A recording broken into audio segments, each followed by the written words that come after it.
मेरा नाम चंदन कुमार यादव है और मैं असिस्टेंट इलेक्ट्रीशियन का ट्रेनर हूँ। आज मैं आप लोग को बताने जा रहा हूँ हॉस्टल वायरिंग के बारे में कि हॉस्टल वायरिंग हम क्यों करते हैं। ठीक है, सबसे पहले हॉस्टल वायरिंग का करने का प्रोसीजर बताऊंगा कि ब्लॉक डायग्राम के माध्यम से हम हॉस्टल वायरिंग को कैसे करेंगे। तो चलिए दोस्तों, मैं अभी आप लोग को व्हाइट बोर्ड पे ले चलते हैं हॉस्टल वायरिंग के वायरिंग प्रोसीजर के बारे में बताने के लिए। अभी आप लोग को ब्लॉक डायग्राम के माध्यम से मैं बताऊंगा कि हॉस्टल वायरिंग किस प्रकार से किया जाएगा। ठीक है, तो सबसे पहले हमने एक वन वे स्विच यूज किया है, एक वन वे स्विच उपयोग किया है। इसको हम मास्टर स्विच भी बोलते हैं। क्या बोलते हैं? मास्टर स्विच भी बोलते हैं। इसको हम मास्टर स्विच के नाम से भी जानते हैं, मास्टर स्विच बोलते हैं।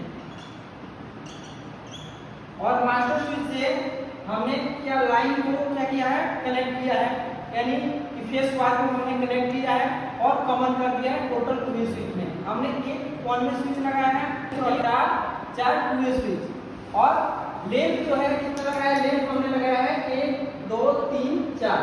ठीक है, तो सबसे पहले हम इसका कनेक्शन करेंगे। तो कनेक्शन पहले इसमें जितना भी हमारा जो फेस वायर था, फेस वायर को हमने नीचे वाला टर्मिनल में कनेक्ट कर दिया है। और उसी प्रकार से वन वे स्विच के जो ऊपर वाले टर्मिनल है, इससे टोटल हम टू वे स्विच के टर्मिनल को कनेक्ट कर दिया है। और जो न्यूट्रल वायर है, ये न्यूट्रल है हमारा, न्यूट्रल को हम सीधे ले जा करके और जितने लैंप है हमारे लैंप लगे हुए हॉस्टल के अंदर, उसमें हम क्या किया, कॉमन कर दिया है। ये जो ब्लैक दिखाई दे रहा है, ये न्यूट्रल वायर है, ब्लैक वायर है, इसको हमने सभी को क्या किया है, कनेक्ट कर दिया है। यहाँ पे आप लोग देख रहे होंगे सभी वायर को हमने कनेक्ट किया। जितना फेस वायर बचा, यानी कि लैंप का जो हाफ वायर बचा, हाफ वायर को हम जो है कि टू वे स्विच के सभी टर्मिनल में कनेक्ट कर दिया है, बीच वाले टर्मिनल में कनेक्ट कर दिया है। जैसे कि ये आर वायर है, देखिए रेड वायर, इसको हमने यहाँ से वायर क्रॉस करके और बीच वाले टर्मिनल पे कनेक्ट कर दिया है। सेम सबको उसी प्रकार से रेड वाली वायर को हम निकाल करके और बीच वाले टर्मिनल पे, टू वे स्विच के बीच वाले टर्मिनल पे हमने कनेक्ट कर दिया है।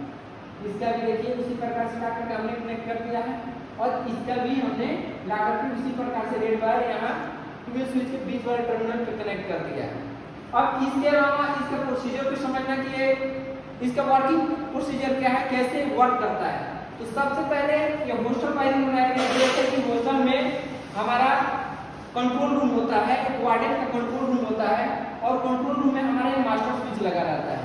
यदि वार्डन जो है कि इस स्विच को ऑन कर देते हैं, तो आप इस स्विच से ऑन ऑफ नहीं कर सकते हो, अपने कमरे की लाइट को ऑन ऑफ नहीं कर सकते हैं।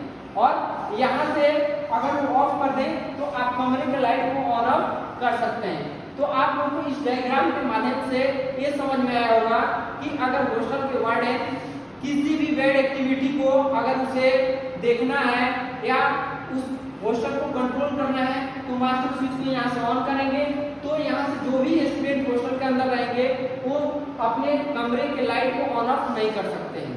और यदि हॉस्टल के वार्डन जो है इस स्विच को ऑफ कर देते हैं, तो आप अपने कमरे के लाइट को ऑन ऑफ कर सकते हैं। ठीक है, और अपना काम आसानी से कर सकते हैं। तो इन पूरा का पूरा कंट्रोलिंग इनके हाथ में होता है, हॉस्टल वार्डन के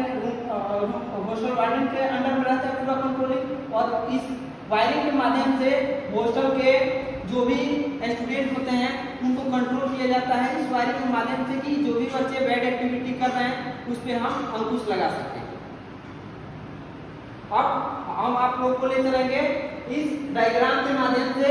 एक प्रोजेक्ट बनाए हैं, उस प्रोजेक्ट का नाम है हॉस्टल वायरिंग। अब हॉस्टल वायरिंग करके हम आपको दिखाएंगे कि हॉस्टल वायरिंग कैसे किया जाता है और उसका वर्किंग प्रोसीजर जैसे यहाँ पे बताया था वो हम प्रैक्टिकल के माध्यम से बताएंगे। अभी आप लोगों को मैं हॉस्टल वायरिंग के बारे में बताया था बोर्ड के माध्यम से डायग्राम बना करके, कि उस डायग्राम के माध्यम से आप कैसे वायरिंग करोगे। अब ये मैं यहाँ पे वायरिंग करके पूरा इस बोर्ड को तैयार कर लिया है, और मैं बताऊंगा कि कैसे एक वार्डन एक हॉस्टल को कंट्रोल कर सकते हैं। ठीक है, तो जैसे मैंने बताया था कि अगर वार्डन जो अपने मास्टर स्विच को ऑन कर दें, तो आप हॉस्टल के अंदर अपना लाइट को ऑन ऑफ नहीं कर सकते हैं। देखिए आप ऑन ऑफ नहीं कर सकते हैं, आप दिखाइए यहाँ पे, देखिए ऑन ऑफ नहीं कर सकते हैं आप। ठीक है, अपने कमरे से आप ऑन ऑफ नहीं कर सकते हैं।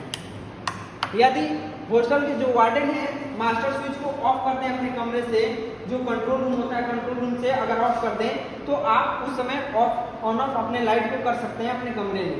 जैसे कि मैं यहाँ पे अभी इस स्विच को दिखाइए आप, और इस स्विच के माध्यम से देखिए मैं बता रहा हूँ कि ये हॉस्टल अपने कंट्रोल रूम से इस स्विच को ऑफ कर रहे हैं, तो ये आप ऑन ऑफ कर सकते हैं अपने कमरे के लाइट को। देखिए सभी लाइट ऑन ऑफ कर लिया है, ठीक है।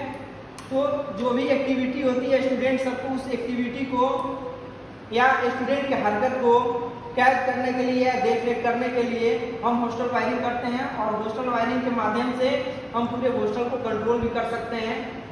जो भी बैड एक्टिविटी जैसे कि लाइट को ऑन ऑफ करके स्टूडेंट करते हैं उस एक्टिविटी को वो लोग, अगर ये वायरिंग किया जा रहा है तो उस एक्टिविटी को वो लोग नहीं कर पाएंगे, क्योंकि टोटल का टोटल कंट्रोलिंग वहाँ पे वार्डन के हाथ में होगा। Thank you.